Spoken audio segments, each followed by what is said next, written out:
Oke, saya udah buat macam-macam. Lepaskan dia punya belting depan. RPM dia tinggi. Biarpun kereta dalam keadaan panas, RPM dia tetap tinggi, bro. Kereta ada running dalam setengah jam, RPM masih juga tinggi, bro. Sebab nampak sekarang shaft dia memang goyang, tapi belum tentu dia, bro. Belum tentu dia yang bermasalah. Jadi sebelum kita suspek benda yang lebih mahal, jadi kita selenggara benda-benda basic dulu, bro. Saya dah cek kenapa dia punya RPM tinggi. Sebab tes sebelum ini saya dapat dan saya cek ke selenggara, masalah kereta itu datang dengan keadaan dia punya timing rendah. Tapi untuk kereta ini tinggi, bro. Dia timing tinggi. So sekarang saya dah cek kereta ini, saya dapati dia punya bagian manifold ataupun throttle body leaking angin, bro. Sekarang nih saya akan coba siram dia punya manifold.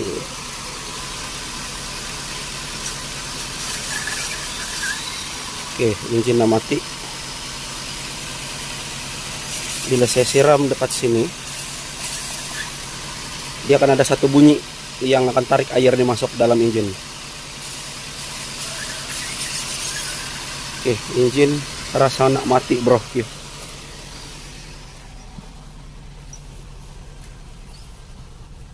RPM masih lagi tinggi.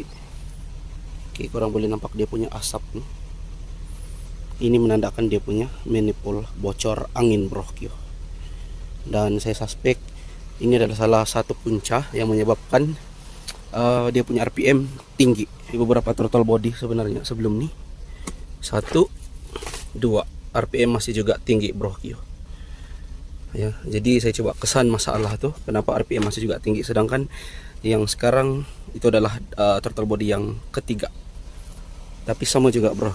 Atau mungkin mekanik sebelum nih dia tidak dapat kesan dia punya masalah mungkin ya, sebab sejarah kereta ini saya tidak tanya sangat tentang kereta, dan kereta ini dihantar kepada saya dan saya akan selenggara lah.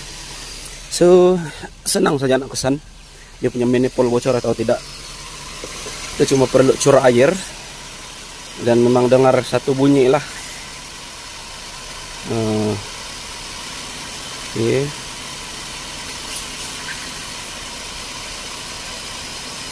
Dia punya asap mesti akan tebal, bro. Bagian belakang.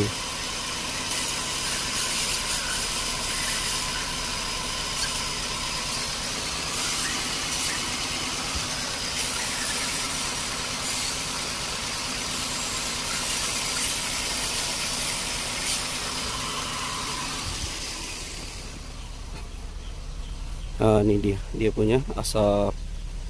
Memang sah manifold sebenarnya leaking angin. Sebab engine kereta nih, kereta kembar ini dia sudah menggunakan engine 3SZ, bro. Sama macam engine kereta nih. Oke, kembar ini saya akan convert masuk engine 3SZ. Ini sudah ke beberapa unit lah. Oke, hari itu kita cari engine yang nih. Kita dapat engine nih. Engine masih fresh, engine masih belum usik. Waranti ada 2 minggu, so kita kena hidupkan sebelum 2 minggu lah. Engine 3SZ ini adalah engine power. Dia power lah daripada K3 asal 1.3. Kembarak sini pun ada satu kembarak, bro. Itu special case, banyak yang kena buat. Oke, sekarang nih kita dah suspek, kita dah kesan dia punya manifold berlaku kebocoran. So kita kena buka semua nih, dan mungkin kita kena cek sama ada manifold pecah atau gasket bermasalah lah. Kita setelkan tuh dulu dan kita coba turunkan dia punya RPM tuh. Kemudian kita akan tes engine masih gegar atau tidak, sebab dia punya mounting saya dah ganti. Mounting baru. Suspek hari itu kita suspek benda-benda basic saja dulu, jadi kita ganti. Dia punya mounting pun mounting lama, ada keras juga, jadi ada senyap sedikit lah, kurang sedikit lah dia punya gegar bagian engine nih. Jadi kita buat manifold dulu, bro. Tengok macam mana. Kalau saya tengok sini ada throttle body 1, 2. Mungkin masalah kereta nih berat juga, sampai ganti beberapa throttle, tapi sama juga timing masih tetap tinggi, bro. Oke. Saya tengok ya, ini pun macam dari hubcap juga, bro. Sebab sini ada dia punya tik maka pen. Biasa kalau ada tik macam ni memang dari Hapkat lah. Tapi guna throttle ni pun engine bukan dia tidak steady bro kyo, steady tapi RPM dia tinggi bro kyo. Mungkin sebelum ni dia orang gagal kesan masalah RPM tinggi sebabkan dia punya manifold ni sebenarnya leaking angin. Itu yang sebab dia punya throttle body sampai ada 3 biji bro kyo. Untuk kesaran garak kereta ni kita jangan main ganti bro kyo. Kita kena cek betul-betul confirm benda tu bermasalah baru kita ganti. Macam case yang sekarang ni dia punya idling memang tinggi bro kyo. Jadi pada awalnya saya tidak suspek masalah datang daripada sini. Mana mungkin masalah itu datang daripada sini sebab throttle pun dah ganti 2-3 kali. Kita pun dah ganti dia punya mounting, gegaran pun dah makin kurang, tapi masih juga gegar, RPM masih juga tinggi. Saya cek punya cek, kaji punya kaji, jumpy punya jumpy, saya dapati manifold leaking angin. Jadi sekarang proses cabut dia punya manifold lah. Skru semua saya dah buka. Ini tidak silikon bro Q. Ini macam mana boleh? Dia memang akan leaking punya lah. Oke. Ini salah satu punca ya sebab RPM tinggi. Ya, jarang-jarang jumpa masalah RPM tinggi nih bro Q. Kebanyakan RPM rendah tuh selalu saya jumpa. Tapi untuk case kereta ini RPM tinggi. Jadi memang special case lah. Oke, kenapa RPM boleh tinggi? Sebab mula-mula tadi saya udah cakap manifold dia leaking. Kita tengok permukaan nih, walaupun permukaan nih dia ada gasket nih. Tapi sebenarnya permukaan ini wajib di silikon bro Q. Silikon bukanlah mahal sangat bro Q, baru 10 ringgit satu. So apa salahnya kita silikon? Kalau harapan gasket nih mesti akan leaking punya lah. Ya, lama kelamaan dia mesti akan leaking. Benda macam ni pun tak nak silikon. Saya pun tidak pasti benda ni lupa silikon atau memang sengaja tidak di silikon. Itu kita tidak tahu lah. Cuma apa yang kita nampak, apa yang saya cek, apa yang saya nampak, itu yang saya akan cakap dalam video saya. Jadi permukaan ni kita akan silikon balik. Patutlah bila saya curah air area sini, sebab manifold dia terpasang macam ni. Dia akan terpasang macam ni. Jadi bila saya curah air bagian nih, air itu akan masuk sini bro ya. Dia akan disedot, air itu akan disedot, sebab tuh kita boleh nampak asap tebal ya, pada bagian exhaust. Dan ada satu bunyi yang memang datang dari sinilah. Kita curah air, kita boleh dengar dia punya bunyi. Oke, kita tengok nanti. Saya akan silikon menatang nih. Saya akan tutup habis. Bahagian sini memang kita kena bagi silikon kau-kau lah supaya dia tidak leaking, untuk mengelakkan benda leaking. Kalau macam ni tidak silikon, dia tetap akan leaking angin bro Q. Hanya masalah gasket ni saja. Masalah gasket ni tidak di silikon menyebabkan ganti throttle body 2-3 biji bro Q. Padahal throttle body asal saya rasa yang throttle body bagian ada 2 biji dekat sini saya rasa itu pun oke bro Q. Sebab kita kena pastikan benda itu bermasalah, rosak, baru kita kena ganti sebenarnya.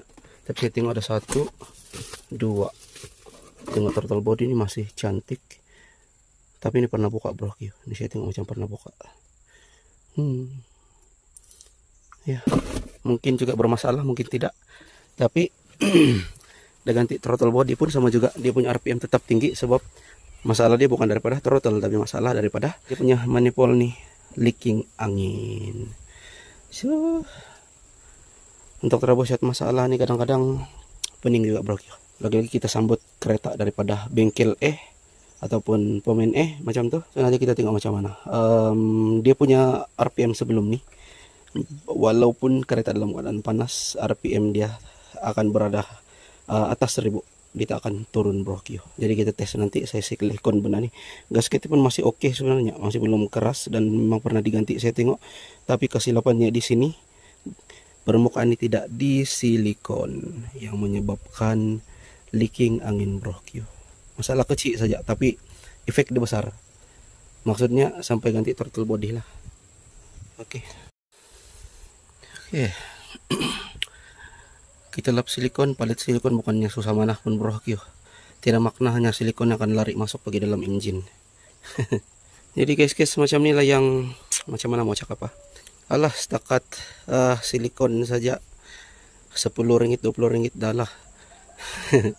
Memang betul kita buat silikon bukannya susah pun bro Kyo, tapi otak kita yang memikirkan cari ataupun troubleshoot dia punya masalah nih. Ya lah maklumlah, kita nih bukannya expert pun, bukannya pakar mana pun, ada masalah kadang-kadang kena asa otak juga bro Kyo. Jadi sedikit ilmu yang macam nih, korang bantulah klik button share untuk video nih bro. Saya tidak minta apa-apa pun, saya cuma minta korang share saja. Kalau dapat sesuatu, dapat ilmu, kita kongsi bersama bro. Jadi apa salahnya korang ringankan tangan untuk klik button share. Tidak orang akan beri ilmu share bro. Dulu saya nak belajar benda nih pun saya kena bayar bro. Bukan orang bayar saya kena bayar. Dan kadang-kadang ilmu nih kita bukan dapat dari orang cikgu bro. Ada banyak cikgu yang kita kena belajar untuk dapatkan ilmu-ilmu nih bro. Sebab bukannya semua orang akan ajar kita ilmu bro. Bukan semua orang akan kongsi ilmu bro. Dan ada juga kadang-kadang seseorang yang pakar nih, kadang-kadang dia bukannya layak jadi cikgu bro. Korang paham kan maksud saya? Walau macam mana expert pun dia, macam mana pakar pun dia, kadang-kadang dia bukannya layak untuk menduduki satu tempat tuh untuk menjadi seorang cikgu. Jadi kalau korang nampak video-video bukan daripada konten-konten saya pun, konten-konten orang lain yang share ilmu pada korang, korang bantulah share bro. Kita orang tak nak apapun bro. Kita orang cuma nak korang share video nih saja. Kita kongsi ilmu bersama. Ini dia punya manifold. Saya dah pasang balik dan kita boleh tengok kesan silikon. Saya sebenarnya memang dah suspek yang mana manifold gasket ini tidak di silikon sebenarnya. Sebelum saya buka, sebab saya tidak nampak kesan silikon. Kalau kita ada silikon kita boleh nampak bro. Masa saya curah air dekat sini, masa saya dengar dia punya bunyi engine berubah, saya memang dah suspek benda itu tidak di silikon bro. Jadi saya cuma buka bagi orang tengoklah punca dan masalah sebenar. Sekejap lagi kita akan tes start dan kita bagi running dalam 15 menit ke 20 menit. Kita tengok dia punya RPM, dia boleh drop bawah 1000 atau tidak bro. Selesai pasang balik dia punya throttle body dan dia punya intake manifold. Sekarang kita akan tes. Pas kita tengok dia punya RPM dan juga dia punya engine lah, masih goyang atau tidak.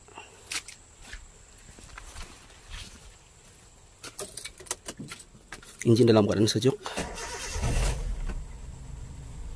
Oke, engine dalam keadaan sejuk. RPM bawah 1000. Ya. Ini serius, engine dalam keadaan sejuk bro ya. Saya buka, airnya tidak mancut. Ini belting bunyi engine, gegar selesai bro ya. Kita tengok ini adalah petrol. Dia punya belting bunyi.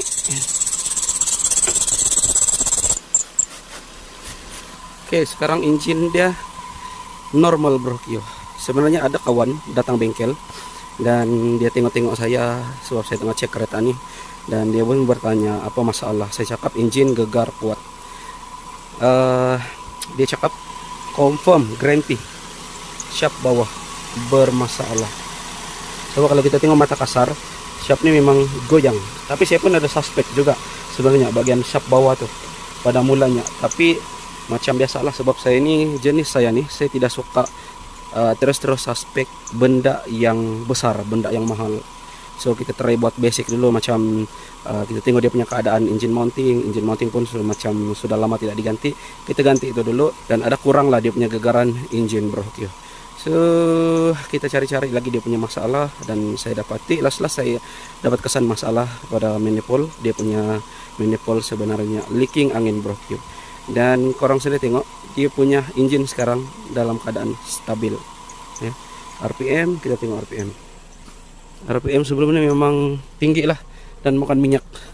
Oke, ini adalah RPM bagi kereta DBBT yang normal lah.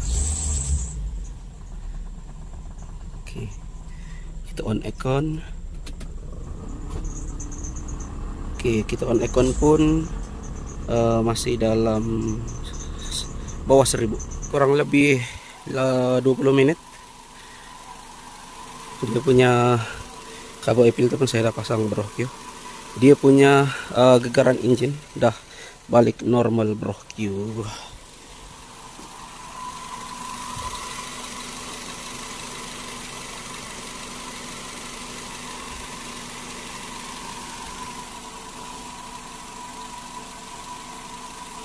Oke, sekarang dia punya gagaran engine dan normal.